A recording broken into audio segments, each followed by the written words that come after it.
What's up, Tea Tribe? This is Alyssa Amoroso, aka Publicity, who is ready to spill the tea. Because this is Tea with Publicity.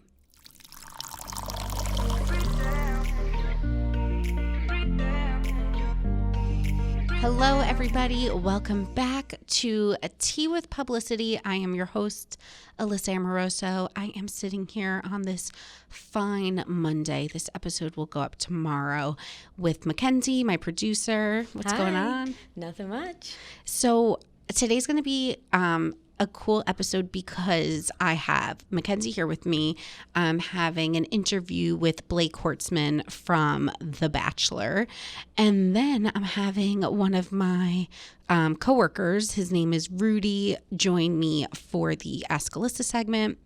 And I wanted to just get like a male's perspective. Oh, he's also joining me for the Spill the Tea segment because he sits across from me and we just talk about pop culture. Like, he could not get over the Meghan Markle interview. He kept like poking his head from like above the desk and being like, well, what do you think about this? And then 10 minutes would go by. And then 5 minutes later, he's like, I just really can't stop thinking about.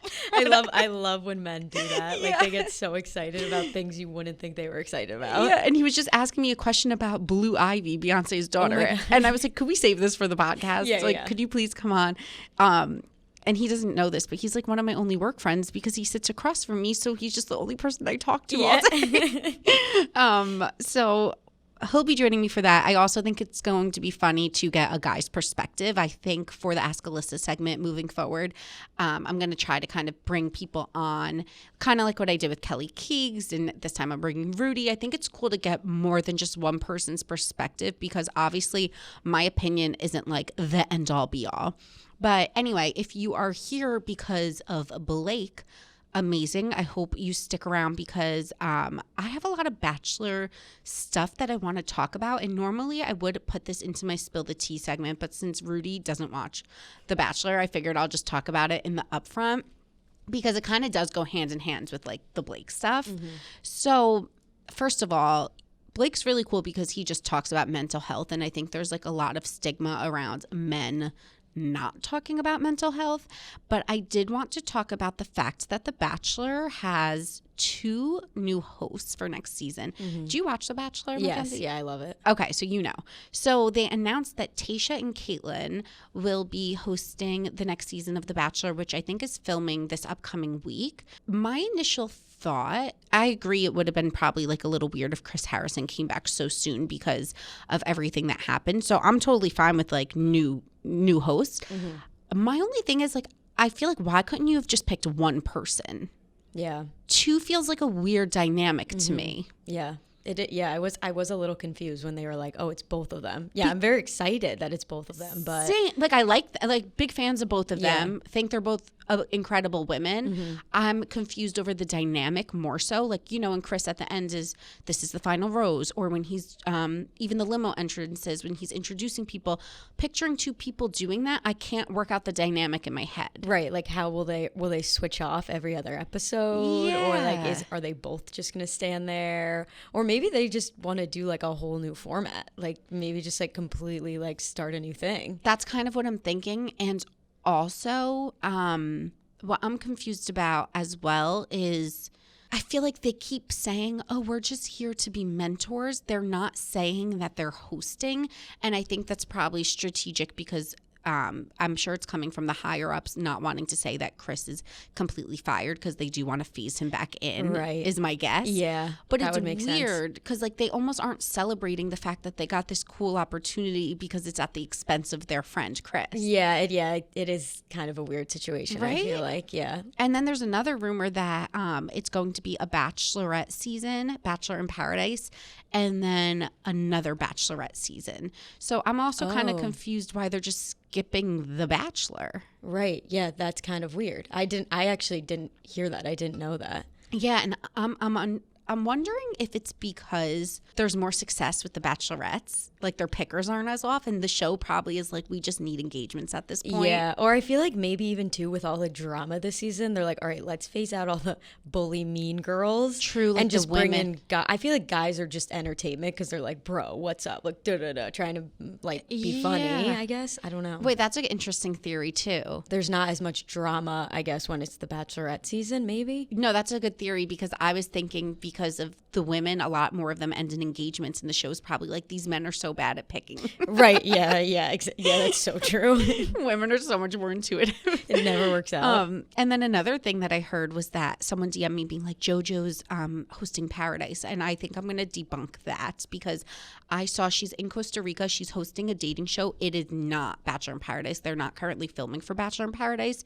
So my guess is it's probably like a new Netflix or Hulu show or something like that. Yeah, because she's been there for a while too, I feel like. Yeah. So I don't think they would just randomly be like, oh, okay, you're already there, wherever she is. No, totally. I agree. And also, if you guys are watching on YouTube or video, you know, I post clips. By the way, I'm wearing my Good Energy Only hoodie today because it's a Monday and why not? So, and also I'm drinking out of my Self-Care Club tumbler, which is launching very, very soon. You guys know I'm always sitting here with my matte black tumbler. So I just wanted to point that out. All my merch, everything is linked in my bio. Oh, another thing I should plug. I'm kind of all over the place right now, but I feel like a little hyped up on caffeine. Guys, I have a Facebook group for my podcast, and it's something that I kind of was hesitant to promote in the beginning because I feel like sometimes those groups kind of get a little catty and drama and blah, blah, blah, blah, blah. I don't think we're those types of girls. Like the T Tribe are not those types of people. We're fucking cool and down to earth and just want to be helpful to one another. So I am moving forward, letting you guys know that group is out there. There's only about 500 people right now. It's super small because, like I said, I haven't been promoting it. So you could request access at the link in my bio. Just be sure to answer all the questions and I'll accept you. And as the group grows, maybe I'll have someone help me admin it or whatever it is. But so far, we're honestly just talking about pop culture. I would love if people would write more intimate things about weight or dating or this or that, you know, whatever is on your mind. I want it to be a safe space. So feel free to join the Tea Tribe and join the Facebook group and we'll spill some tea. We'll talk about boys, you know, all the girly shit. Okay, into my personal life update because, like I said, I'm like high on life right now, rambling on caffeine. I had a coffee this morning and a big iced tea. So oh, wow. I'm off the chain. Yeah, that would do it for me too. And then I also think I'm in a good mood because the weather's been nicer. Granted, it's like kind of shitty today. It was cold today. I was so mad. I was not expecting it when I walked outside. But don't you feel this like huge like mood shift when it's nice? 100%. Even if it's just sunny. If it's still cold, but it's sunny out. Same. And also with the time change, it's so much later. Yes. It's like, oh, okay, I feel much better now. I was joking on Friday because everyone walked into the office, or Thursday, whatever day, was really nice. And everyone was like, hello, good morning. Yeah. And I was like, everyone's way peppier than normal today. Yeah, it's just the weather. Yeah, just the weather. So one of my favorite activities to do is walk along the water, like the West Side Highway, and then also city bike, which like may take people as a surprise because city biking like isn't this glamorous thing, but it is so fun in my opinion. And it just like, this is so corny. It makes me feel like alive. Yeah. Like the wind in my hair, music in my headphones, like cruising down like the highway. I just feel like so alive, and it also makes me feel like such a New Yorker. Yeah, yes. No, I totally agree with that. And I last week, my sister's been in Florida for 6 weeks. Like her and her husband were like, we're getting out of here because of Corona. Like they just got a rental. And she needed me to go water her plants, which like, of course, the second child, I'm always freaking like the one getting stuck with the stupid chores. Like the single one with the plants. Right, yeah. You can do it. Yeah. They're like, you're around. Yeah. Screw you. That's another thing. My sister will always joke. She'll be like, yeah, like when we live in the suburbs, like you could just come live with us. I'm like, I'm not Rob Kardashian. Yeah. Like stop calling me Rob. I'm not like, when Rob used to live with Chloe. Yes, yeah, like living off of them. I'm like, who do you think I am? I have my own life. I get so offended, even though she means nothing, but like she's being nice about it. Yeah. She's like, oh, you want to come? And you're like, wait, no. I'm like, no, I want my own life. Thank you very much. Yeah. But anyway, so yeah, I'm like on plant duty. So I'm sitting there watering the stupid plants. And like meanwhile, my sister FaceTimes me. I'm like sitting on her couch. She's like, I thought you were just watering the plants. I'm like laying down. Like I'm hanging out now. Yeah. And then on my way home, I decided to city bike. And as I was biking, I remembered something. I teased this a little bit on my Instagram stories if you guys follow me there. And it is that I remember this now from the last time it was warm, about 6 freaking months ago. When you're on the bike path in the city, wherever you guys live, like I'm sure this is bike paths everywhere. It's active, fit, hot people, like running, biking. And here's the thing. You make eye contact with people coming towards you, but you're kind of like undressing them with your eyes, like especially with your mask, like all you see is eyes. You're like, I hate to say this, but you're like eye fucking them. And then the thing is, you're passing, so there's no point of you can't do anything. There's nothing you could do, and it's this like intense stare down, the anticipation like leading up to each other, and then you just pass, and you're just like, oh damn, that guy was so hot. And I was thinking about this, and I was like, the bike path has the most sexual tension in the world. That is so true. That happens to me when I'm like running, and it's so funny too, because then I'll like get home from my run and look in the mirror and be like, all right, well that's what I looked like. That's probably why that guy didn't look back at me. But yeah, every time I see someone, I'm like, oh, I wish I could have stopped him. It's like why are these people not in bars? Right. Yeah. Where are they? With all the other ugly people are in the bars. Like I'm with these losers in the bars, and then I'm on the bike path, and it's like every man's like the hottest man I've ever seen in my life. Yes. No, that happens to me every time. Oh my God. So I just like feel like we need to talk about the tension on the running path more. And then also it was nice also this past weekend, I finally saw my parents. I have not seen them in months, because ever since I started coming into the office, like obviously they don't want to see me. I don't want to see them because I don't want to put them in danger, even though I get tested multiple times a week. Both of my parents now are vaccinated, which is why I saw them. And then also something I didn't talk about because it's just personal, but I also actually got vaccinated. And I was hesitant to say because everyone's so judgy, like, oh, save it for the old people. I am autoimmune compromised, so I'm actually eligible. So I got the first vaccine, and my parents, my dad got both and my mom got one. So we're like all like on our way to the finish line at this point. Yeah. And it's been so many months of me not seeing them. And I was like, I need you guys to come in this weekend. Like none of my friends are around. I live alone. I'm lonely. Yeah. You know? Yeah.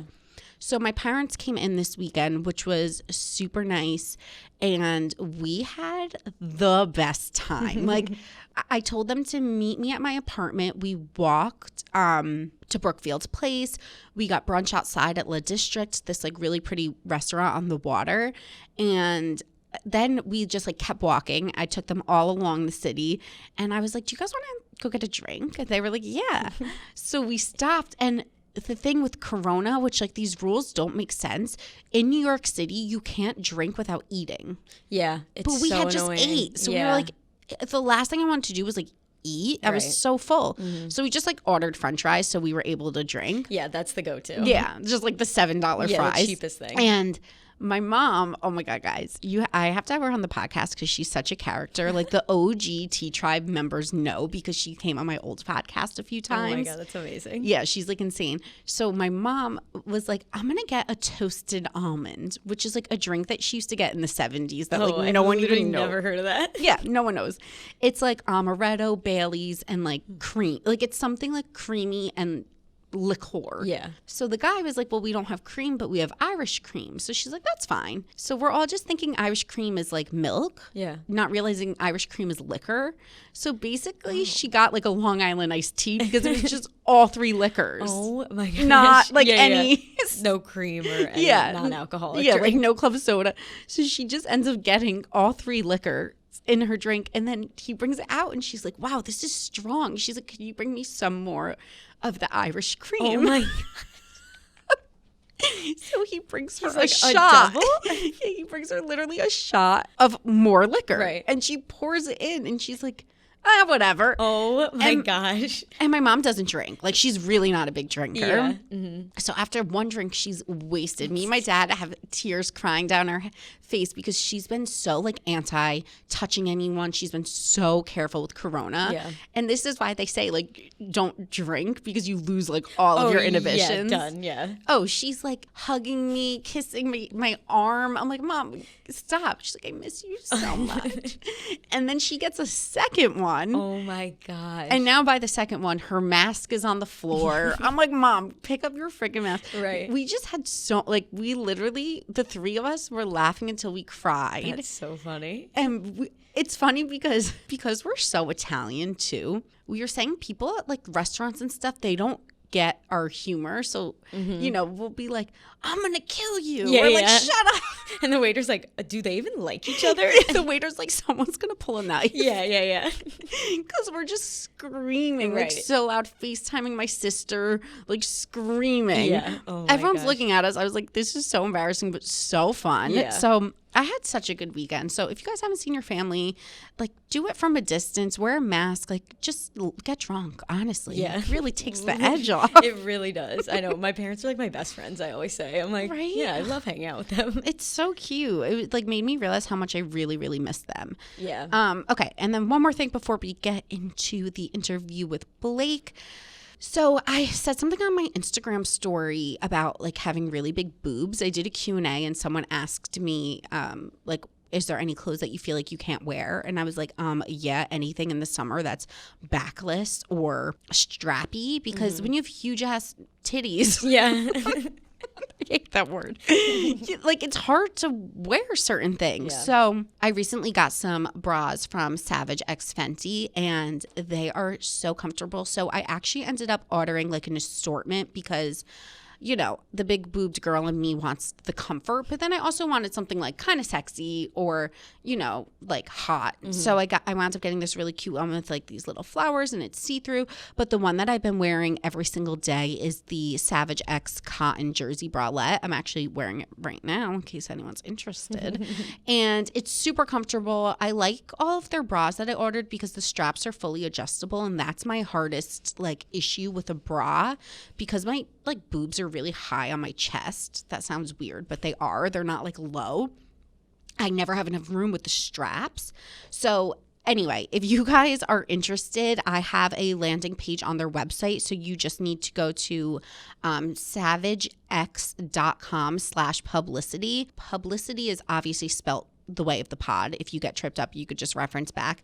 It's PUBLYSSITY. So savagex.com/publicity to shop my favorite Savage X Fenty looks. There's also this really great promo. So right now you can get 2 bras for $29 plus 50% off everything else with your first VIP order. You'll also get free shipping on your first order. You can get undies for as low as $7, bralettes for $10, bras for $15, sleepwear for $17.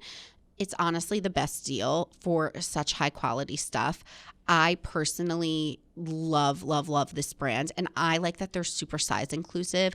A lot of their models are curvier girls. It's not just like, you know, a twig with no boobs. Like, it's actually real life girls. So anyway, go to savagex.com/publicity to shop my favorite bras. Yeah, so I'm really loving those bras now that it's like nicer out. I feel like I'm going to be wearing different types of clothes, so I can't be wearing the same like grungy old shit that I've been wearing in quarantine for a year. Yep. I was literally saying this the other day. I feel like I lost like any sense of style that I had before, because it's just like I've been wearing sweatpants and sweatshirts every single day. I have no clothes, and I know that it's hard for people to realize because I'm like a fashion influencer. Yeah. But the thing is, a lot of the clothes that I wore in photo shoots, and I'm going to have an influencer episode where I could break this down for you guys. It's not shit I wear in real life. It's fake. Right. Like, you know, for example, if I'm wearing a really inexpensive shirt dress from a brand, it might photograph well, but in person it's sheer. Yeah. So you can't actually wear that out in public. That's interesting, yeah. Yeah, I think there's a lot that people don't talk about. So what maybe works well on Instagram or in fashion isn't necessarily something that I would feel comfortable like strutting around in, because maybe I have it tied in the back or I have it fitted to my body like weird. Clipped or something, yeah. Yeah, so a lot of my influencer clothes I can't even wear, and I also haven't shopped in a year because you don't need to. You didn't need to. Yeah. Exactly. It's just been weird. So I'm like kind of that's why I'm also wearing a sweatshirt today. I'm like, I need to revamp my entire wardrobe right now. That's how I feel too. Ugh, so annoying. Okay, guys, I'm going to hop into my interview with Blake. He was lovely. The first male on Tea with Publicity. Then I'm going to jump into the Ask Alyssa segment with Rudy from my office, and then we will spill the tea. So stick around until the end. Okay, guys, I am here with Blake, and I'm super excited to chat with you, Blake, because I just was kind of saying before we got started that you're super open about mental health, and that's something that I like to talk about here. So thank you for coming on. Yeah, absolutely. No, I'm excited too. Thanks for having me. It'll be a fun convo. Fun convo. I know. What? Have you always been such an open person? So no, God, no, not at all. Actually, I was, I kind of grew up, I was one of those, I don't know, like men who like rub dirt on it. I was always that kind of guy, like walk it off. I was always like that toxic masculinity.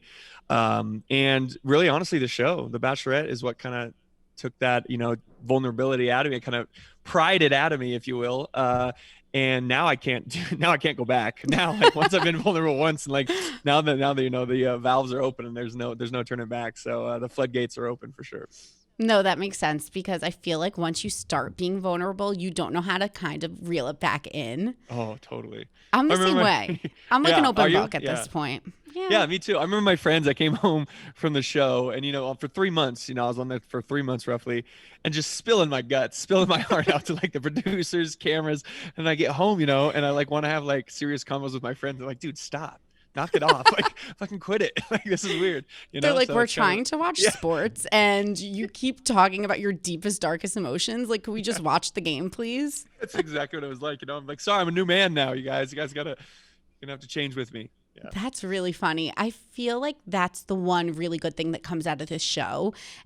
People can't say that they're not changed because of it. Whether it's bad or good, I feel like they crack you open and just no one's the same after. Yeah. No, I always say, everybody kind of asks me, like, what's life like after? What is it? And I always say, we're all pretty fucked up. Like, I'll be honest, we're all pretty fucked up. Like, we're all in therapy, because like just living in the public eye in general is really hard when you're shot into it. But also there's a lot, I always say there's more pros than cons. There's some cons, but there's more pros than cons. And one of them is being able to like, not only because we've all had emotions, like men, whether they admit it or not, have had emotions, and they like cry at like, soldier coming home videos. Like we all cry. But I think the difference is you learn to, I guess, like express those emotions in words, and you can actually talk through what you're going through rather than just burying it deep down, So I think that's one thing the show definitely does for men and women in general. Yeah. No, totally.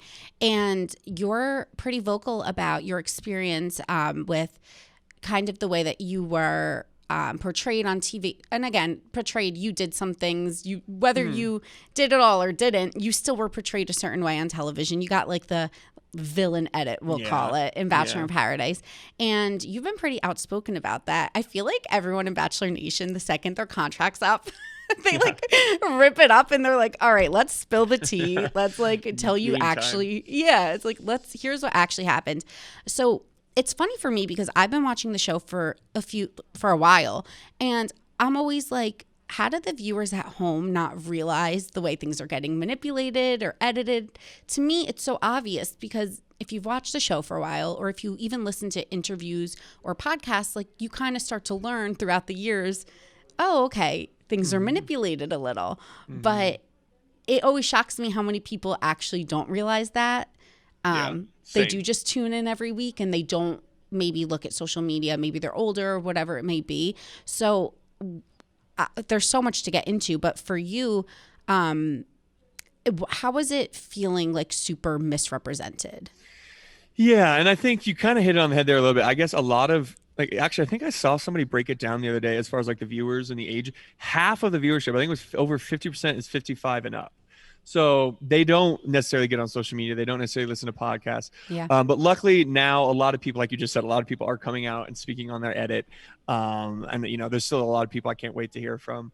And I think that does help when people watch the show and they're like, okay, I kind of watch through a different lens now, because a lot of people are speaking up. There's a lot of podcasts, there's social media, all that.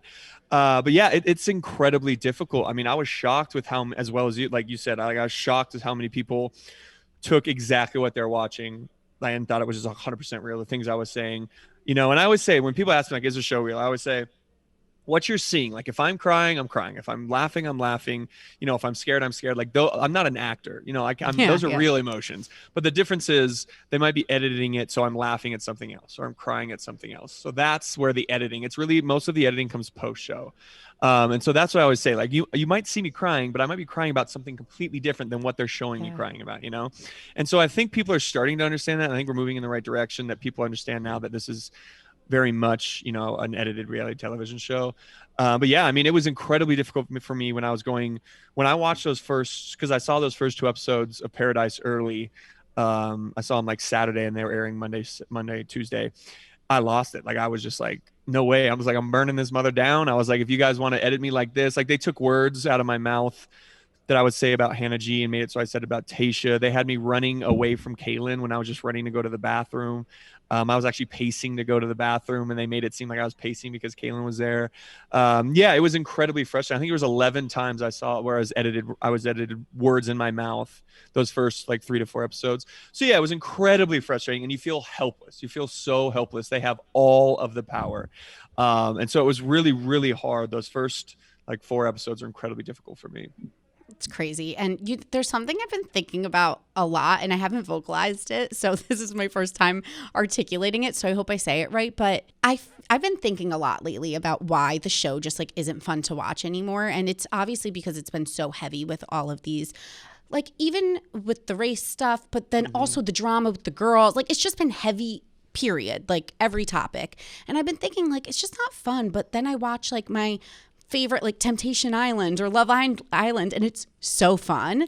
And I'm like, what are they doing right and the Bachelor's doing wrong? And I was thinking about it actually earlier today, and I was like, it's because the Bachelor's always led with this very PG kind of show where it's like everyone is like into God, everyone like is saving themselves. You've had people that have never been kissed. They've always led with such a PG image where I feel like what you did, if that was on any other show, it's like not that weird. Yeah. Like, people hook up with people. Like, I don't understand. Bizarre. No, it was bizarre to watch a show that was built, like, this show was one of the first shows out there was built around casual dating, like where you can date multiple people, and casual sex. You can have sex with multiple people. And yet still the show that was built around that, I was shunned for not, like, if I would have done that on camera, it would have been okay. But since I did it not on camera, it wasn't okay. So that was something that I just couldn't comprehend. And it wasn't like I played with hearts, like I didn't. It was completely casual sex, you know? And so it was, I mean, and they wanted to make it seem like I was a monster, you know, and I like a sexual predator, you know. That was kind of my narrative, those first few episodes for sure. Which is wild. And yeah, it was incredibly frustrating because I felt, like I said, I just felt powerless, like silence. Like, you know, they said that I silenced Kaylin. Like, I felt silence. Like, they had the complete power over the edit. And I think you're right. They're trying to, like, I don't know, evolve with the times. Because you're right. Like, back when the show started, it was way more PG, you know? So like, just it's on ABC. Television. That's why. Exactly. But I think they're trying to kind of evolve. But I think the part that they're missing is, like, especially these last few seasons, is like, dating can be fun. Like, dating doesn't need to be this like dramatic, serious thing. Like, it can be fun. And unfortunately, we saw, I don't know if you saw the like edit or the dates they edited out, they cut out. Those dates seemed fun. And it looks like the girls were having fun. I wish I would have showed more of those relationships between the contestants and more of Matt's personality rather than the drama and the nastiness with the girls with each also, other. Like, Matt seems fun and we're not seeing it. I'm like, what the heck? He seems like such a fun-loving guy. He's always laughing. He's always joking. And I think my mom, you know, obviously watches. She's in that percentile of the people that just sees what she sees on TV and doesn't know anything else about it. And she was like, Matt's so serious. And I was like, Mom, I actually think he seems great.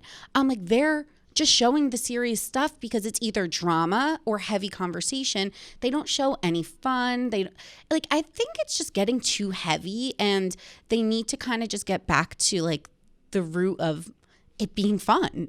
It's completely been taken away. Yeah, like make dating fun again, especially right now we need that. Like the world is so serious and dramatic right now. And like with everything going on the last like year and a half, it's like make dating and fun. Like I want to watch the show to escape, not to get depressed or not to like get angry at these people bullying each other, So I hope they work on it. We'll see. It's gotten really out of hand. What do you think about, I mean, you've experienced it on such a crazy level, just like online social media bullying or criticism, whatever you want to call it, trolling. I feel like I don't even know where we go from here to like stop it, because it is just so out of control. Do people reach out to you that are under scrutiny, just being like, help me? Like, what do I do? Yeah, absolutely. Like, so what I went through, I guess it was 2 years ago now almost. So 2 years ago, what I went through in Paradise, like, it was a low. It was bad for me. I got in a dark place and it was really hard. Like, I was getting death threats. Like my family was getting death threats. Like it was just I was getting shit left at my door. Like it was out of control. And it's a blessing in disguise in the long run though, because I've been able to kind of become that person. I've seen the top of the mountain. I've seen the bottom of the mountain. You know what I mean? So I've seen everything in between. So it's become kind of a cool thing where I've been able to kind of be that person that people reach out to when they're going through it in Bachelor Nation. And so in a weird way, I've become like this wise old man. Like I can kind of help them through everything. So that's been a blessing. I had a lot of guys, from Claire and Tayshia's season reach out with questions and just kind of how to deal with life in the public eye and how quick your life can change. And some of the girls too. I've talked with quite a few girls. So that's been a blessing in disguise. But nobody has like one. Everybody handles things differently and everybody goes through a unique experience. So it's hard. I'm just always say like, just like keep the good ones close, the real ones close who you had before the show. And like, I guess, I always say like, try to, if you listen to the good things, if you listen to all the compliments, listen to all the praise, then you have to listen to all the bad stuff. And you have to listen to all the, the horrible things said about you. So like, just don't listen to any of it. Just stay who you are. Don't listen to any of it. Because if you listen to one thing, then you have to listen to the other. So That's interesting. I was listening to something the other day. I forgot what it was. And someone was saying, and I thought this was true. They were like, when you're at your most popular, you're receiving the most hate. And it's weird because it's like you're catapulted into this new life of all these followers. You're getting recognized, but you're also likely in the lowest place. And it's so weird because like the two don't go hand in hand at all. So true. Actually, that is such a good point. Cause yeah, I mean, I've become a pro at kind of putting on a smile, when I go out, when I could be, absolutely like, I remember the day the producer called me, I was actually in Montreal at a music festival. And the day the producer called me and was like, you're fucked. She was like, the first 2 episodes are really, really bad for you. And I had a complete breakdown, but yet I still had to put on a smile because I was at this music festival where everybody was like asking for pictures and everything, And so, yeah, we've become kind of pros at that. And it's hard to kind of, like, in a way, you do lose yourself, and not necessarily you lose yourself in like the praise. Like sometimes you can lose yourself in the hate, and you can kind of start your like the insecurities you gain from coming off any show really, or being in any kind of public eye is really, really bad. Like it can really affect you. And like I said, now I'm in therapy and it's the best thing I've ever done just to be able to talk through some things, when you're having a bad day and just talk through some things. So therapy's been a blessing for me and something I would have never considered. I thought it was like witchcraft, like I never would have considered therapy before the show, but now, I love it. So. Yeah, that's really, I mean, I guess some things good comes out of it because you're going to be like a better partner, a better father, all of these things because you're just like more in touch with your emotions now. Yeah, absolutely. And like now, especially as a man, because there's so much stigma around like men and therapy and all that. Yeah. So I've been able to help. It's pretty cool. I've been able to help like a lot of men be able to like when I talk about my experience, so many men have like reached out and been like, man, I felt that too. Like I had a close friend of mine who I had no idea was on medication for depression. I had no idea. And he was like, I was just scared to talk to anybody about it. Like it was crazy. It's like so many people out there can relate to what you're going through. And it's something special when you can like I've had people reach out to me like, you saved my life. And I was like, that alone is enough. Like that alone is enough. Crazy. For what I went through. Yeah. So it's pretty cool feeling. So when you, after Bachelor in Paradise, you did, I've heard you say in other interviews that you did fall into a depression. Can you talk a little bit about what that period was like for you? Yeah, it was. So I am a pretty laid back guy and a jovial guy. Like if you have some of my friends, like I'm a pretty happy go lucky guy. And so it was such a sudden change for me. Like I couldn't get out of bed. Like I could not get out of bed for about 2 months. I didn't get out of bed, and it was, I couldn't comprehend like why. Because I'm a huge fitness guy too. Like I get up, I exercise, like I sweat once or twice a day. And every day I'd lay in bed and I'd be like, tomorrow I'm going to get up. I'm going to get up and I'm going to go work out. And I couldn't do it. I get up in the morning, couldn't do it. Stayed in bed all day, ordered Postmates, you know, like that was it. Mm-hmm. And I just couldn't figure out why. And it was the first time I ever had or understood like real depression and anxiety. And now I have so much respect for people who live with that on a daily basis, who have like, you know, severe depression, and it's hard for them to get out of bed every day. And they still do. Like, it's incredible to me that people can live like that and be brave enough and strong enough to get out of bed and to, you know, work through their anxiety. Like, it's something that I did not know existed. Like I said, I grew up thinking that like anxiety was like throw some dirt on it, you know, or like have a drink and you'll be fine, like one of those. And now I know like what real severe depression is. And I had my first first and only, thank God, panic attack when I released those text messages. I was laying on my mom's deck, breathing into a paper bag, you know, telling my mom to call an ambulance. I didn't know what was happening to me, you know. So now it's just like I understand what they're going through, and they're incredibly brave and strong. I can't imagine. I asked someone this once before, and I'm curious to ask you, because I feel like we all talk about anxiety. You know, we're like, you know, I have it, you have it, everyone freaking has it, but no one ever talks about like what it feels like. So it's kind of a weird thing to put like a feeling to, but when you're feeling anxious, like what does it feel like to you? Yeah, so physically, like I get tight in the chest. I kind of start to like almost hyperventilate in a way, like kind of like my heart starts racing. It feels like a huge adrenaline rush. And then I find myself like not being able to like concentrate. I find my mind like wandering, and usually wandering into bad places. And so that's what like an anxiety kind of feels like for me. And then what I'm really bad at, and like I said, it kind of affects everybody differently, but what I'm really bad at with anxiety is like picturing the worst. Like the worst possible outcome. Yeah, I'm like, so bad. This is it. Yeah. And then I sometimes even like self-sabotage. I think just to prove that I'm right, you know, because like I hate that my gut is usually right, and I hate that like it was so right with Paradise. Like I remember like everybody from Paradise called me when I got home, because we went like a good 4 to 5 weeks before the show actually aired and then was finished filming. So like people were calling me, and that's when I started to hear kind of some of the things Caitlin was saying, because I didn't know, and like some of the things that were happening behind the scenes, and I started to like panic, and they were like, don't worry, it's not going to be nearly as bad as you think. Like, no way no way the show would put in that you silenced her. That'd be so messed up. No way. Then it was worse than I could have possibly imagined, you know? So it was just like this, like I felt like, oh my God, look, I'm right again. So now every time my gut tells me something, or my anxiety tells me something, it's like, fuck, I don't want to be right, but I'm probably going to be right. And it's just like this downward spiral, like snowball effect of like, don't self-sabotage, you know? It's kind of crazy. No, it's so true. I agree, because when I'm like very anxious, I think the worst too. I remember actually I asked my sister recently, because I was anxious about something, and I asked her, I'm like, am I being crazy about this? Because I can't rationalize if I'm just going to the worst case scenario or if I'm being crazy. And I really wanted to know. And she was like, no, yeah, you're being crazy. And it turned out like my gut was wrong, because I couldn't rationalize if I was right or wrong. But like, you kind of know that maybe you're spiraling, but you're not really sure.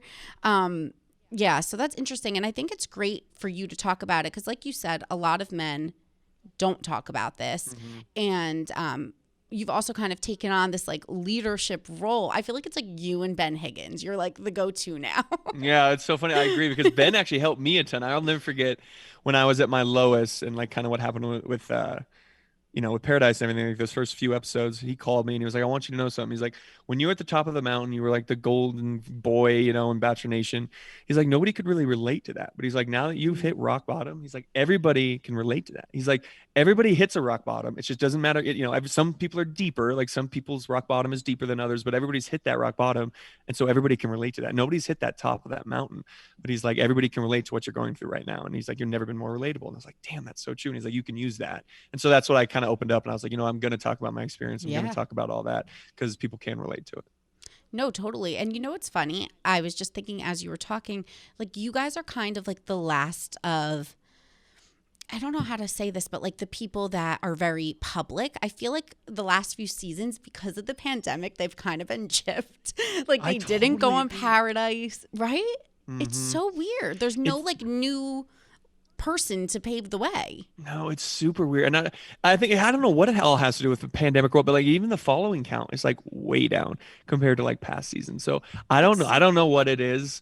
I don't know if maybe Instagram, people are moving to TikTok. I don't know. But yeah, I think you're right. Like, I think as far as like, they have been gypped. That's a good way to put it. They've been gypped. They didn't get the double exposure. Like, you guys had Bachelor, then you had Paradise. Like, these people, like, there's so many people now that want to go on Paradise. It's like, it's going to be the Hunger Games just to get on. This season. I don't even, just to get on. They should have like a show just to get on to Paradise. You have like the tryouts. Yeah, like a challenge, the challenge style just to get on to Paradise. Seriously, it's going to be crazy this year. Yeah, because I was thinking about that. I'm like, I feel like no one else has really, like, the podcasts and all of the stuff kind of stops with like, you're probably the last season where people are doing these things. And I'm like, where's everyone else? Like, I just think they've really had a different experience. Yeah, I think it's been a very different experience. And I mean, a lot changed in the show between Colton's season was the first season with kind of a new producer, the head producer. So a lot is kind of, I've been thinking about that. Yeah, a lot has kind of changed with the way they produce the show. And I don't know if that's maybe affected, everything. But yeah, that was like one big change that I know happened. So do you know what's interesting? I've been thinking about that because I knew that Alon or whatever his name is left. And I'm like, I wonder if all of this would happen if he was here, because there's been so much shit. And it's just so interesting. Obviously you can't put that all on one person, but it's just to see the franchise. I also think for me, I made a TikTok and I got actually some hate, but I was like, guys, could we just compare Tayshia's season to Matt's season with the budget? I'm like, I'm sure The Bachelor gets more budget anyway because it's a bigger franchise, like higher ratings. I'm like, but she literally had a cardboard car and Matt just rolls up in like a Range Rover, Porsche, whatever. I know. I was like, you gotta be kidding me. It is funny to see the difference. Is it Nemacolin? I can't ever say it right. Nemacolin is amazing. That is one of the most beautiful places I've ever seen. Like, I couldn't believe it, how gorgeous it is. And then they're in La Quinta where it's like 120 degrees every day down there for Tayshia's season. I was just feel bad. But I mean, it worked out for them though. Maybe that's what we need. Less flash, more real dates and real life situations. Because I know that is interesting. Zach seem incredible. Yeah. I also made fun of the Nemacolin before I saw how nice it was, because I was like, why would they pick Pennsylvania? I'm originally from New Jersey. I've lived in New York now for like 8 years, but I'm like, Pennsylvania's like not great. Like, and I'm like, why the hell would they pick Pennsylvania, not somewhere warm or somewhere like completely cold climate? But now after I see the resort, I'm like, okay, like I'll eat my words. That like first scene where they opened up and Chris was standing in front of the hotel or whatever it is, I was like, holy shit. I was like, that's incredible. I was like, that's insane. Yeah. No, I agree. I think that it's been interesting to watch them not travel, because I think that's such a big part of the show. Like the beauty of the helicopter rides and the this and the that, and it makes it super romantic. And I keep watching both Tayshia and Matt's seasons actually being like, wait, how are we already at hometowns? I feel like nothing's happened. But it's because they're not traveling around and having these big flashy dates. Yeah. And I think some of the cattiness and nastiness and drama has come because they can't travel. When you're stuck, like I remember in Paradise, like when you're stuck in the same place for like however long, I mean, they're there for like 2 months. I can't even imagine that. But I was stuck in Paradise for like 3 weeks and it was horrible. It just felt like Groundhog Day, over and over and over. And when you travel, it's huge. You're not on camera and you're not mic'd up. Like those are the only times you're really not. So like it's a time to decompress and to hang with the boys and like create relationships. So them not having those days, I think I think they're breaking way easier. So I think that has a lot to do with it. And honestly, I feel really bad for the producers. Like part of the cool part of the job, and I'm sure is like involved in their paycheck, is like you can travel to these exotic places, all over the world multiple times a year. Now they're just like in La Quinta and Nemacolin, and so these producers like don't get the full experience. Everyone's been gypped. I'm like dying to travel. But so I guess they're like revving up now for the Bachelorette, the Bachelorette. According to the media, who knows? But there's been like a lot of drama. Do you try to stay out of that? I don't know, do you make statements on social media, or do you kind of just try to steer clear? Yeah, I try to make, I mean, I try to make my stance on those, I guess drama, if you will, or whatever, like known, but it's really hard to also like, because it's hard. A lot of that is like something that I can't relate to, I can Yeah. say but like it's not for me. And so the stuff, and unfortunately, like you said, I think Matt's been a great bachelor, and I think this season has some gem women, but unfortunately, I think it's gonna be overshadowed by all of this Chris Harrison stuff, this Taylor Nolan stuff.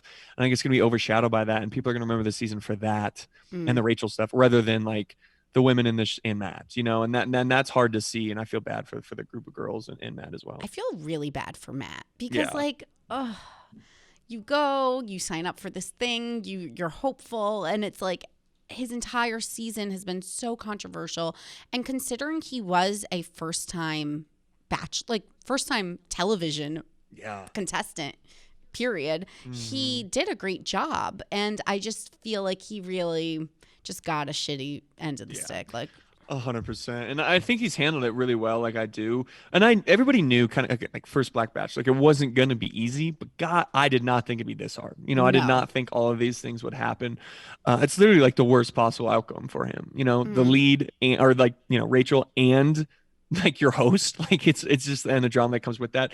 So, yeah, it's been hard on him, but I'll be honest, like I said, he's handling it well. He seems to have he's a really smart guy. He seems to have a good head on his shoulders. I saw him down in Tampa Bay for the Super Bowl, not for very long, like 15 minutes, but he seemed in good spirits. I was like, man, if I was you, I'd be locked in a room, man. I was like, I don't know how you're here right now, but he seems to be in good spirits. And yeah, hopefully, he gets everything he wants out of all this. Totally. So back to you now. Are you dating? I know it's a pandemic. It's like super hard to date. Are you dating? Are you working? What are you focusing on these days? Yeah, I am dating. I am single, unfortunately. Most single I've been in a while, to be honest. It's kind of hard right now. Yeah, it is. It is. And yeah, working. I got so I was starting to DJ before I had a lot of things going for 2020. I had like a pool Vegas pool residency. I had Atlantic City residency. Like I was going to be a huge year for me, and then COVID hit. And obviously kind of shut that all down. So I'm still DJing, and things are starting to open up again. Thank God. I'm down in Fort Lauderdale next week, and then Nashville the next weekend. So starting to open up again. Thank God. So it's exciting to get back out there.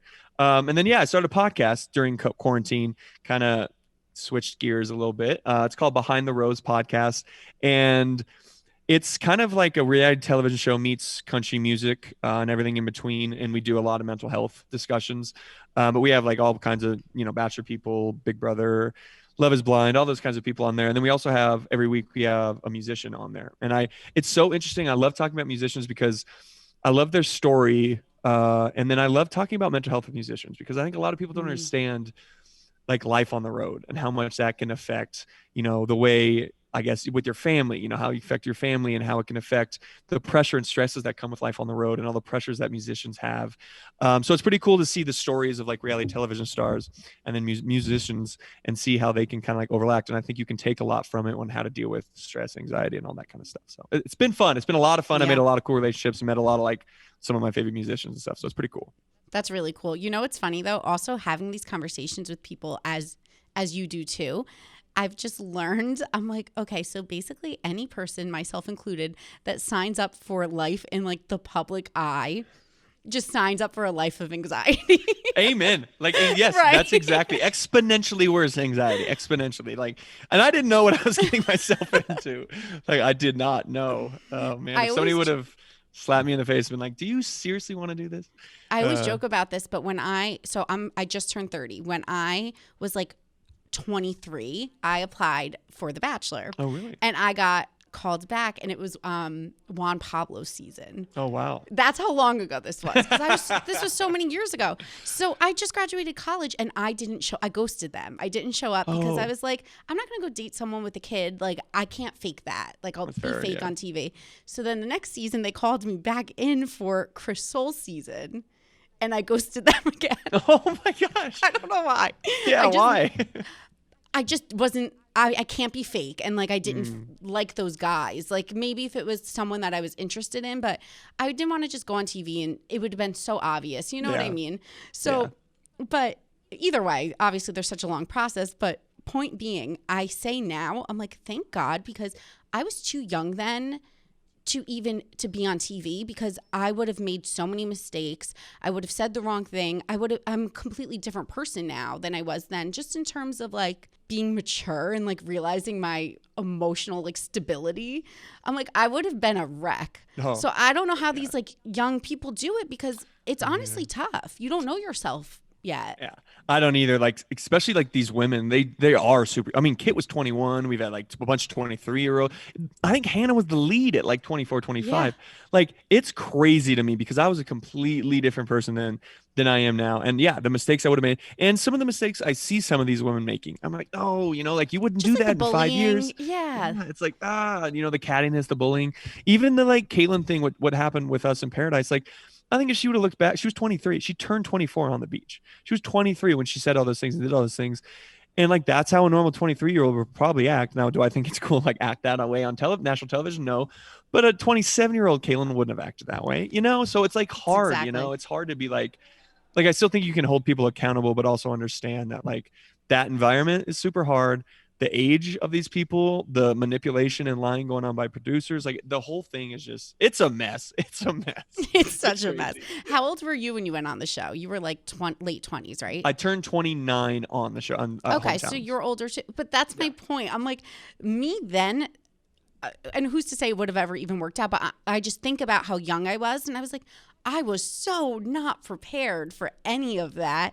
And it's just crazy to me, to just see it all now. So everything happens the way it's supposed to. I really appreciate you being so open and honest, and just let my listeners know where they can find you, where they can listen to the podcast. Yeah, absolutely. So I am Balake on Instagram, balake.h on Instagram. And Behind the Rose podcast, streaming on all streaming services, all that, Spotify, iTunes, all that kind of stuff. So check it out. And yeah, I appreciate you having me on. Thank you so much. Okay, guys, I am back with my coworker, Rudy Junda. Hey, Rudy. Hello. We're desk mates. We are. Yeah. Did you see my note that I left at your desk? Yeah, I thought that was really nice. No one leaves notes around here. That was the first time that's happened. I was like, you were recording, so I was like, I don't know, like if he's gonna remember, so let me just like leave him a little note. Yeah, that was nice. I was honestly stunned. Oh wow, yeah. Nice little touch. Mm-hmm. This is what you get working with like a girly girl. Yeah, no, the culture is changing in our desk cluster for sure. Yeah, so I sit with like I kind of tell people I'm like the loudmouths. Like I'm with, you know, we have KFC, we have what's his name? Fights. Like I'm with the loudmouths. And Frankie can get really loud. You haven't probably seen it enough because he hasn't been in. Yeah, but he's gotten weird a little bit. He gets loud. Like when he gets going, he gets really loud. Yeah. Yeah, so I'm with like the dudes. You are. I guess everyone's a dude though. Yeah. What's it like having a girl in the office that's a new girl? It's nice. I mean, in general, like anytime there's new people, it's always like Barstool's like cool because you get so many like weird combos. Yeah. Of people. Like there's always this like weird combinations that are occurring that makes for cool stuff. And now I get, you know, notes are nice, change of pace. Also, like, you know, YP was a good friend of mine. But he wasn't exactly like the cleanest desk like partner. Oh, don't get me started. Yeah, so it's nice to have like a clean person near me. Except there's still like residual like stuff under our desk.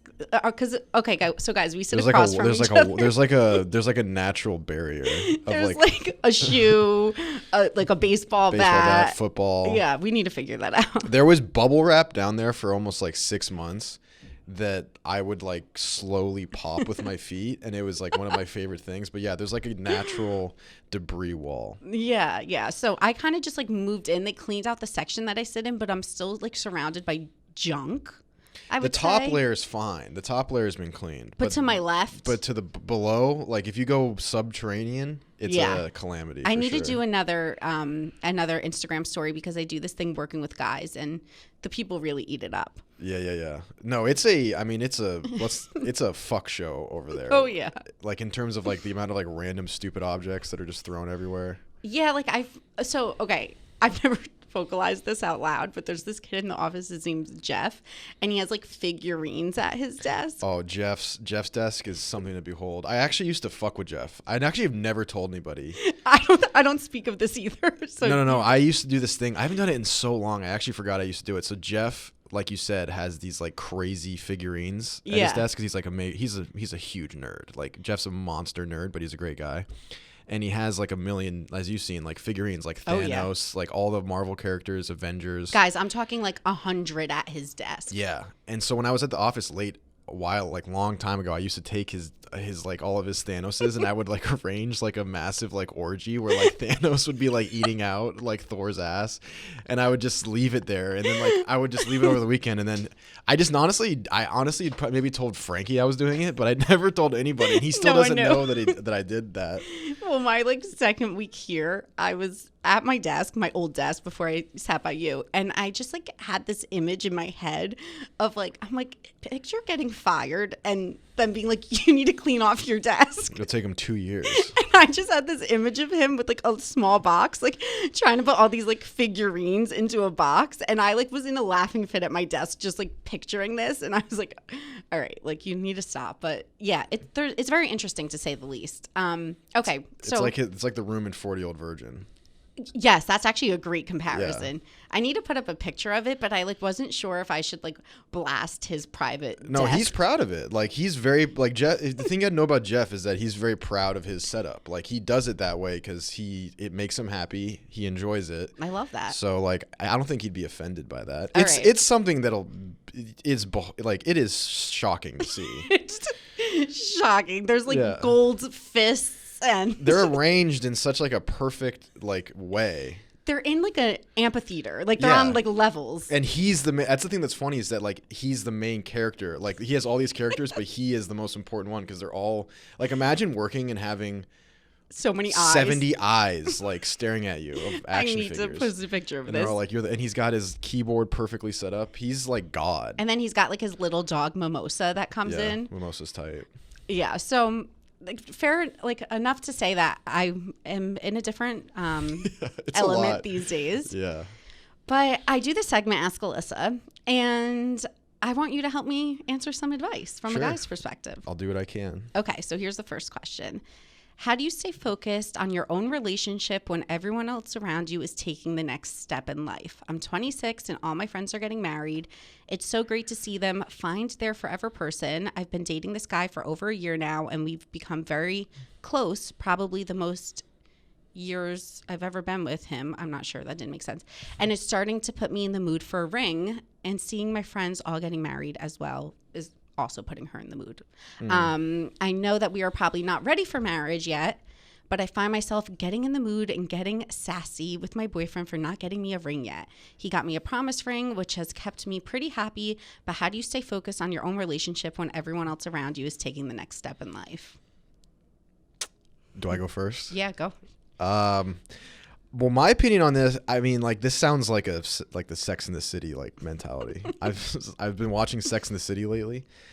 I don't know. I think it's really dumb to like be thinking like, oh, all my friends are getting in relationships. Yeah. I need like that always to me like leads to issues. I don't understand why people are like so eager to get in relationships, and I'm probably like the worst guy to ask about this because I really don't like being in relationships. But I just don't like. I think that that's just silly because like, if you compare yourself to other people, you're going to like start reaching. Yeah. And then when you start reaching and like forcing things, then it's going to get fucked up. Like you've been with this person for a year. That's great.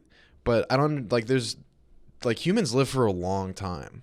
So I don't, like, especially if you're 26, I don't think you should be like too worried about it. Also, I agree. And it's like, why are you trying to say you really like this guy? Don't force it with him unless you're like positive this is the one. It's been a year. Just because your friends are getting married. I think I said this in a different podcast, but I was like, just because the person you're with at the age in your life where people are getting married doesn't mean that's supposed to be your person that you're supposed to marry because you're like of age to get married. Right. Does that make sense? Right. It's like, unless you want to be one of those people that have like, they have like a trilogy of marriages, and there's people that just do that. Like, you know what I mean? They're like 45 and like, yeah, I've had 3 marriages, and they talk about them like they're like movies they went and saw. They're like, yeah, no, I went and did that. Yeah, just like a chapter of your life.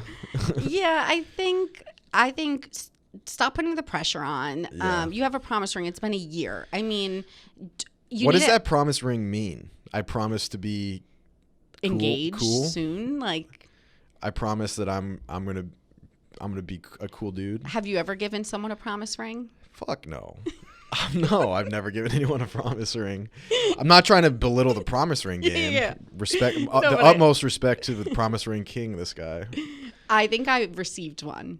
How'd that make you feel? What was the promise? It wasn't spoken. Was it a sex before marriage promise ring? No. It was I had a boyfriend. We dated like 3.5, 4 years. And I just wanted a ring for like Christmas. Like I was like, not any symbolic of anything. I just wanted a ring because he bought me nice gifts. You want some jewelry? Yeah, I was like, give me a freaking ring. Yeah. And so I kind of just like thought I was getting a ring. And then when we broke up, he said something like that ring was like, I think to him, most men buying a ring, that's a big deal. So I think in his head, there was more weight to it. Like he was like, that was, one ring to rule them all. Yeah, like that was the start of the ring process. Do you know what I'm saying? I love how there's like ring phases. Like I didn't even know until recently that there was a difference between an engagement ring and a wedding ring. But yeah, it's kind of weird because there's like tiers to it. You evolve like a Pokemon. Because the engagement ring's bigger than the wedding ring, so it's like that also doesn't make any sense. Yeah. It's like you flex out of the gate and then it's like, all right, fun's over. Now you just get a gold band. Yeah, it is kind of weird when you think about it. Honestly, it's all just for show. Okay, moral of the story, looping back to this girl.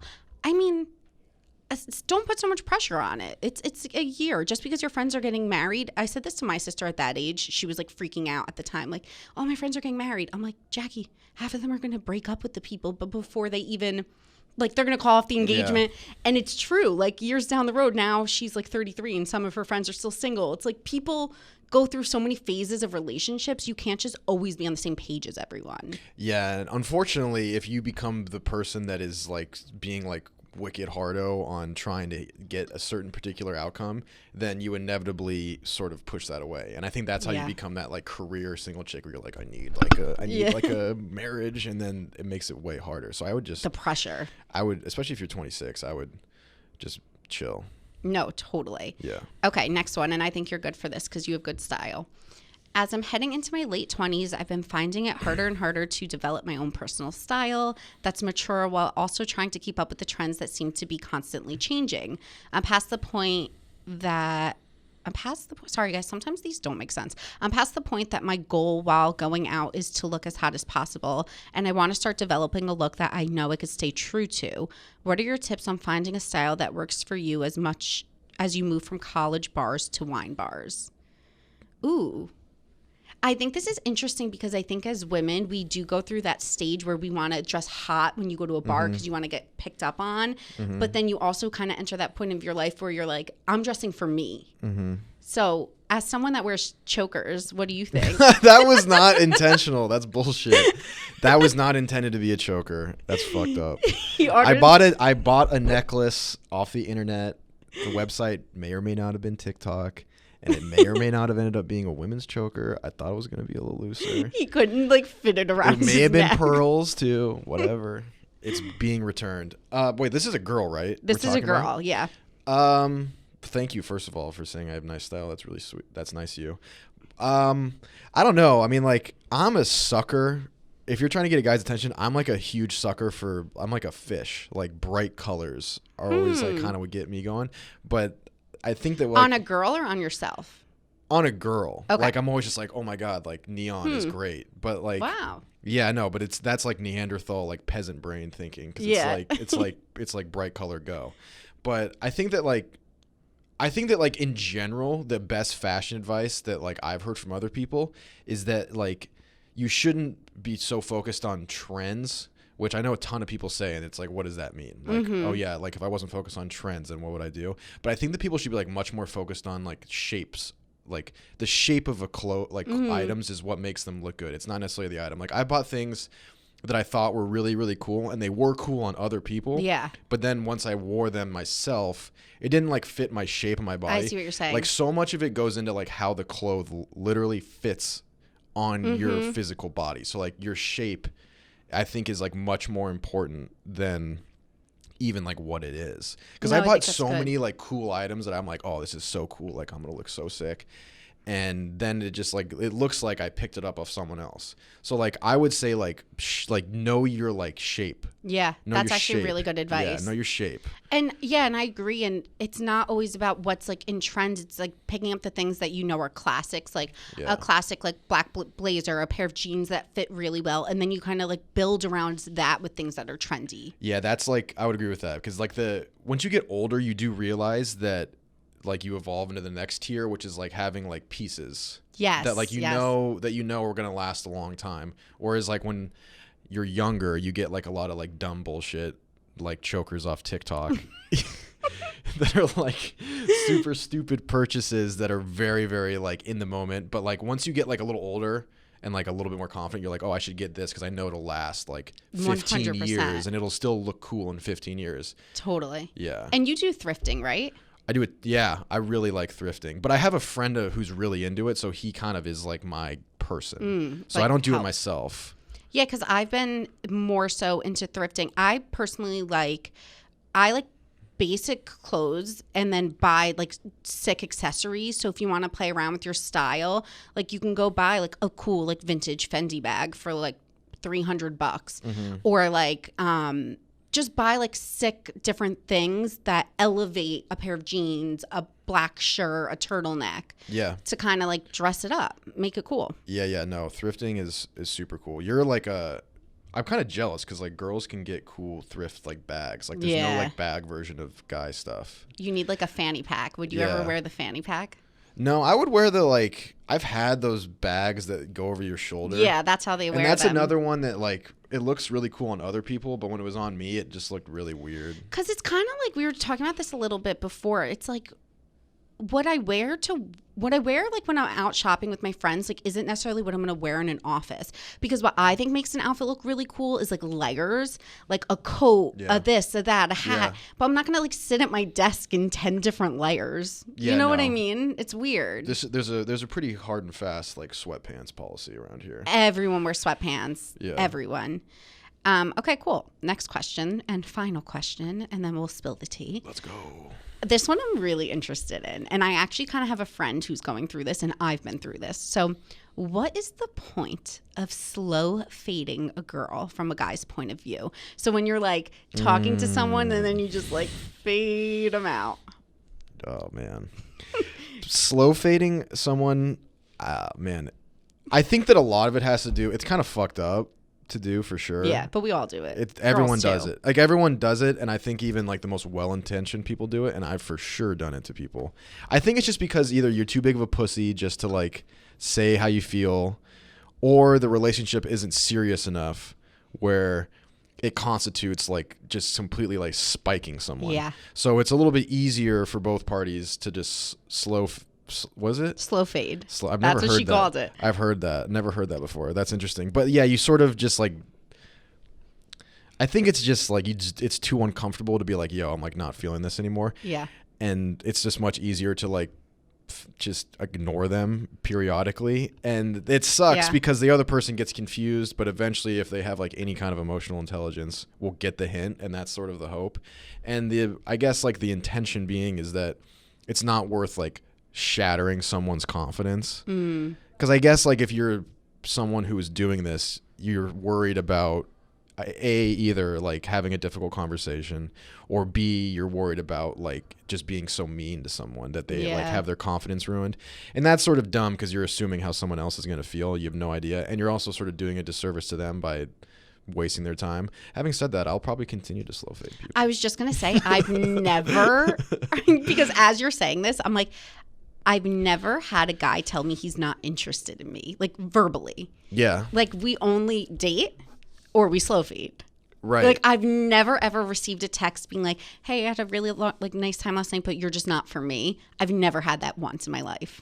The only time I've ever actually like come out and said it is because I've been like pushed by the other person. Like, yeah, like, where's this going? Where's this going? I had a girl one time being like, "Yo, if you're like just not into this, just tell me." And I don't know what came over me because the slow fade was the game plan at that time, and I must have just been like, okay, whatever. Yeah, like she's asking. She's asking, and I was like, yeah, I'm not into it, and she was like, thanks, and then it was just over, and I was like, wow, maybe I should have been less of a pussy my whole life. and just said this. Yeah. Having said that, it's not easy sometimes. Wait, but I have a question for you, because this is why I think guys do the slow fade to me, because they come back around. When you don't completely close the door, then the door's open. Like the same people that I've like dated, I'm not even kidding, 5 years ago, 4 years ago, 3 years ago, they still to this day, every few months, hey, what's going on? Hey. They come back. Yeah, no, I definitely adopt that strategy for sure. Because like, I think that like it depends on the relationship. Like I think there's certain people where like, and I guess this has to do with like how I view relationships. Like I've only been in a few serious relationships, but it just is so much easier when you view things in like a capacity where it's like, yeah, we dated for a bit, it was fun, and then you kind of like drift apart, and then eventually you come back and it's like, why does it have to be this like trauma and drama like event where it's always like we're all the way in or all the way out? I don't like do as well with that like hardcore commitment, and I think probably it's because I watched like so much Entourage in my formative years, and like the Vinny Chase method where it's like, yeah, I'll just like drift around and like I'll date this person, and then and you're not really doing anything wrong, but none of it is, it's always just sort of like you're friends with all these people. I get that. And that's how it continuously kind of just like goes around.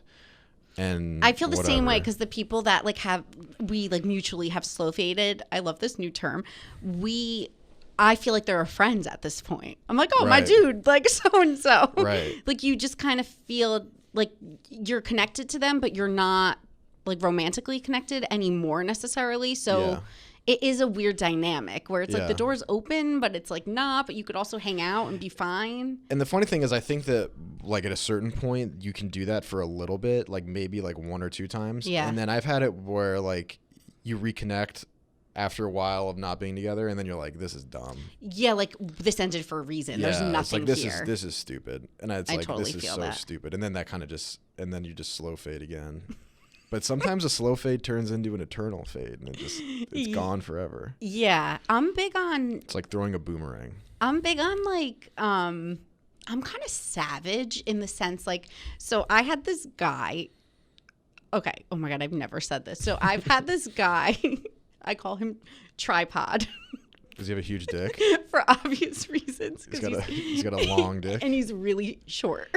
Oh, really? So Tripod, not like really short, but like short in my standards. I'm usually dating really tall guys.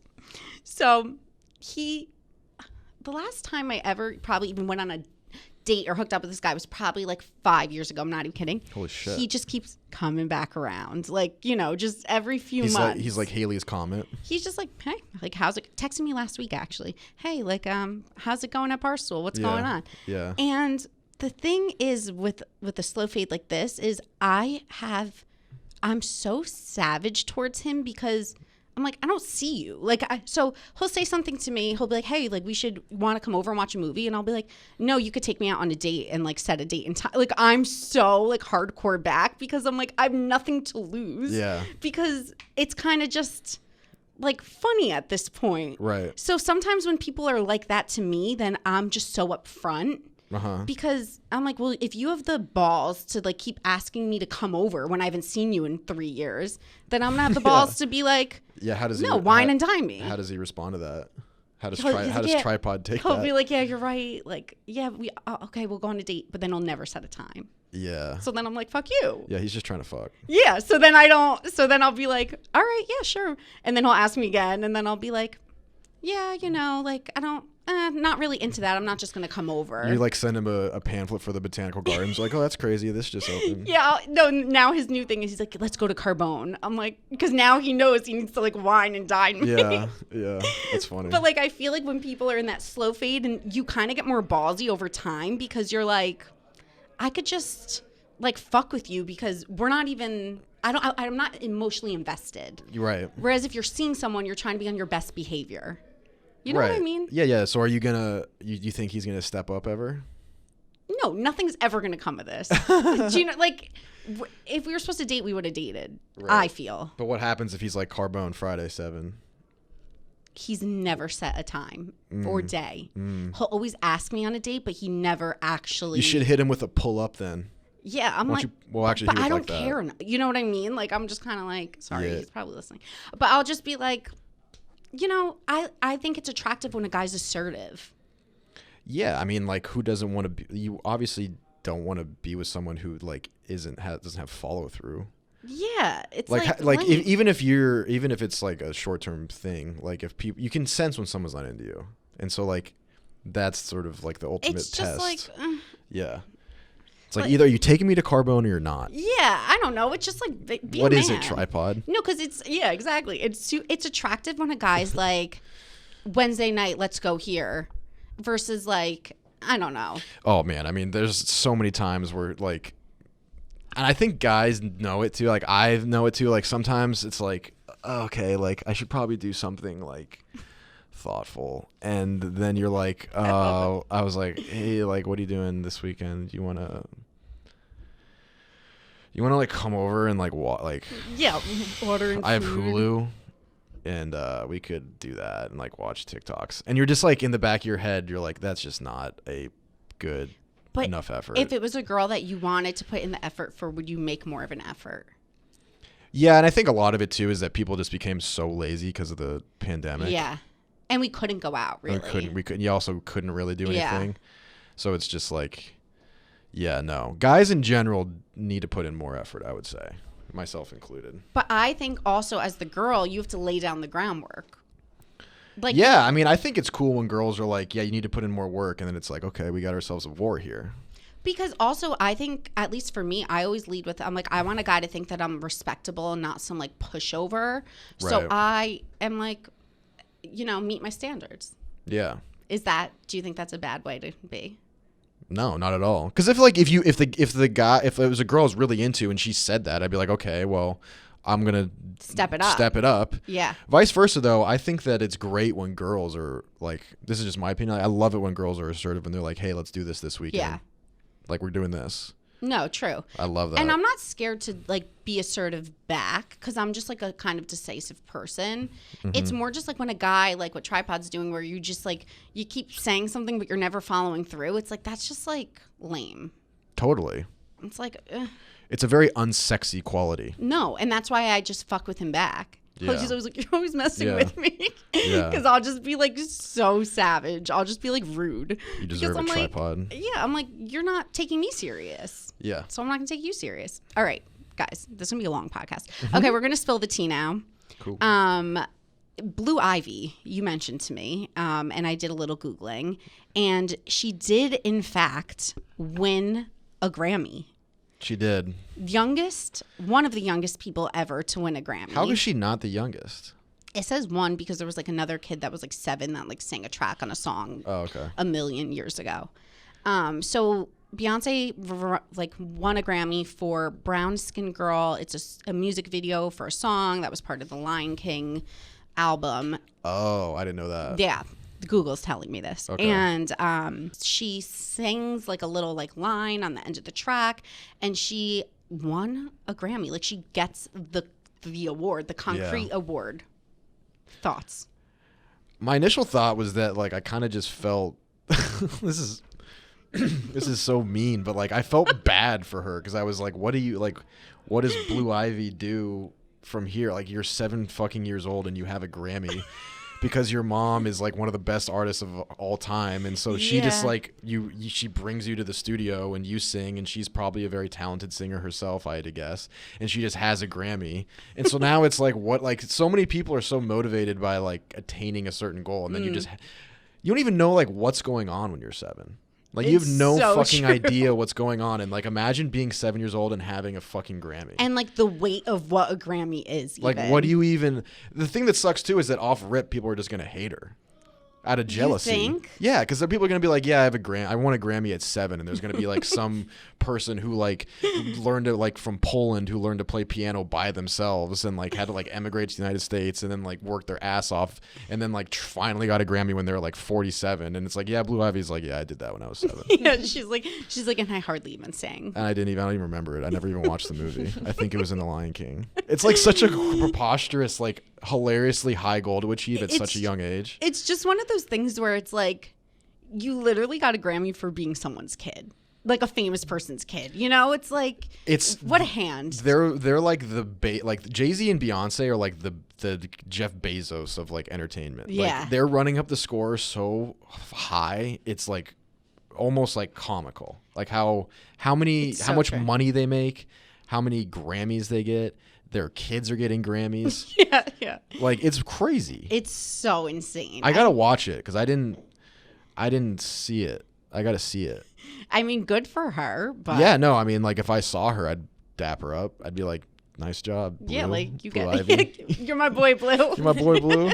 Nice job in that song. Okay, so J-Lo and A-Rod broke. Well, okay, so everyone announced that they broke up, and then literally the next day they were like, "Oh wait, no, we're not broken up. We're back together. We're working on things." I feel like it's embarrassing, like just this news being out there because first A-Rod was like accused for cheating, and now they stayed together. They had this like united front. Then the rumors came out that they broke up. Then the next day they're like, "No, just kidding. We're not broken up." Yeah. So. I don't know. It's a bad look, I think. Not a good look. I wouldn't say it's a good look, for sure. I don't know. I don't know anything about like J-Lo really that much. Like, I know her music, and then A-Rod obviously is like a former athlete. I don't get like how these things like transpire. Like, I would be so much more private about things if I were in their position, but I don't know. Like, this is my theory. I just don't know what that means when it's like, yeah, we broke up, and then what does he do? Does he come back and he like like whenever like there's an engagement and the engagement gets fucked up, I'm like, how do you even like continue? I have a theory. I was telling my parents this, like LOL that I was telling my parents this, but I think that a lot of like celebrities and athletes have arrangements where it's like we get with other people on the side, but like it's private and we don't tell people. And the second it's public, then it's like, now I'm embarrassed because that's actually a really strong theory. Actually, yeah, because think about it, I've heard for years that A-Rod like cheats, steps out. Allegedly, to save my ass. I've just heard that for years, and whether it's a rumor or not, who the hell knows? But it wasn't like a new thing. But I think the difference is it was like on such a public scale. So I'm always curious if celebrities kind of have like an arrangement where it's like, all right, do what you want, but in public we're together. Yeah. Like public facing. Oh, I totally believe that. I know athletes do that a lot. I totally believe that, and I don't think it's necessarily a bad thing. Like, if it's a whatever works for people is totally fine. But yeah, no, I think that's actually a pretty strong theory. And then he came back and he's like, "My bad, that wasn't public," and then sort of mended it. And she's like, "That's one strike." Because it was so in the press that she was like, "Your one job was to keep it a secret." What she should do, if we're talking on some real toxic shit, she should go back and have a little fling with Ben Affleck, a little throwback. He's back to being single now. She starts. Imagine like a paparazzi shot of her with Ben smoking cigarettes, drinking Dunkin' Donuts, looking like shit. J-Lo's in Getting the Dunkin' outside his door in the morning. Yeah, I mean, that's fire. And then A-Rod's going crazy. Yeah, no, it's good. It's good. I don't know. Are they ever like, I thought they were already married. Well, the embarrassing thing for A-Rod was that the person he was like rumored to be cheating with is like a reality star from Bravo, who's like involved in all this like cheating scandal. So it's like a reality star versus like J-Lo. Yeah. It's kind of like not two equals. If that is in fact what happened, I can only imagine the wrath of J-Lo. Like, and he was following the girl on Instagram. Like there was like evidence. And then he unfollowed her. Was it the same one as Jay Cutler that was rumored of? Okay. Yeah. Damn, this girl is trouble. Yeah. Well, maybe it's her. And then she denied that anything happened with A-Rod, but like obviously she's probably trying to protect him. Yeah. Yeah. I don't know. She doesn't want to get in the mud anymore. Yeah. It was messy. Okay, another messy relationship, and then we'll end it here. Chloe and Tristan are back together. She confirmed it on Instagram. She's been wearing like a 12-carat like rock diamond on her finger, not like publicly saying she's promise ring. Yeah, promise ring. Not saying they're engaged, but like obviously they're engaged. Like she keeps putting up pictures like with the ring. And so she took, just to refresh you in case you don't remember, he cheated on her when she was 9 months pregnant. So like the day before she gave birth. Sucking face in the club. Yes, sucking face in the club. Then they get back together. Then he hooks up with Jordan Woods. Oh, yeah. And then they break up again. So like, I don't know. Part of me is like, Chloe, do you. If you want to take him back, that's your prerogative. The other part of me is like, oh, like that's bad. Well, I mean, Tristan's, from everything I've learned, he sets the standard when it comes to like fuckboy behavior. Like in terms of like cheating on your girlfriend and then getting back together with her and never really actually facing any repercussions, there's no one better than Tristan. I agree. Let me ask you this. Do you believe once a cheater, always a cheater? The evidence would suggest yes. I've seen much more people that like there's a far fewer reformed cheaters than there are just like perpetual cheaters. I think it depends on the cheating. And that's where promise rings come into play. Yeah, that's why you just get different layers to the rings. The promise ring, the engagement ring, the wedding ring. I promise not to make out with any more chicks in the club, and I'll get caught on a black and white camera. That video is so fucking funny. So wild. Yeah. I just think it depends when you cheat. Like, if you cheat in high school or college, it's like whatever. That doesn't matter. If you're in a grown-ass relationship. Yeah, but you know what I'm... Yeah. Like that's what I'm saying. Yeah. If someone's 9 months pregnant, it's definitely some like fucked up behavior. I mean, the funniest thing is that like poor Chloe is from, you know, like what I've learned has always sort of been like the black sheep, and she always gets like all the unnecessary hate for better or worse. She gets made fun of the most, yada yada yada. And then the guy that she chooses to be with relentlessly cheats on her, and then she continuously brings him back. I mean, it is like a perfect story arc for her life. But, like, poor Chloe. But, like, at the same time, I feel like she is very aware of the fact that she's taking back this guy that's put her through the mud. And she's like, all right, well, I'm, like, I kind of like that against all odds. Like, she knows the public is going to criticize her so much. Yeah. And she's kind of like, I'm going to do it anyway. Yeah, I mean, once you go through it, like, what is it, like 3 times now? Like, you sort of enter, like, a new, like, rarefied air of like dealing with the cheater. It's like, yeah, he fucking cheats on me, but like he's the father of my child and we're gonna work our hardest. And then everyone's sort of like, yeah, you know what I mean? Like, yeah, like you have respect for working through it. Right. Yeah. You know, he's it's like she's kind of just like, yeah, this is the horse I rode in on. But do you know what made me really like it was jarring this week when I realized that he just turned 30. Like, this is a young dude. Like, he has 2 kids that are, like, 8 months apart. Yeah. With different baby mamas. Yeah. He's 30. Like, he's a young guy. When he was doing all this cheating, he was probably, like, 28, 27 in the NBA. Yeah. Not to excuse it, but this guy was, like, living large, making millions of dollars, thinking he's the man. Right. I want to see, like, the next iteration of the Kardashians being a show where it's, like, punked, but it's just them trying to entrap Tristan Thompson in cheating. Like he has he has to like go to a Starbucks and then like an Instagram model like walks by. It's like, what would you do? Yeah, exactly. Show? And Chloe's like in the van like wearing headphones. She's like, hey, I know he's gonna put him in different scenarios. And then as soon as he like stands up and like walks over to her, she like kicks in the door. And he's like, no, you got me again. And then they do it next week too. That would be so good. Oh my God, I love it. Okay, well, thank you, Rudy, for spilling the tea with me and dishing out some advice. I hope it helped. I feel like we need to bring you back for just like a Ask a Guy segment where you just like give us your 2 cents because it's very amusing. No, thank you. All right, thank you guys. I will talk to you next Tuesday.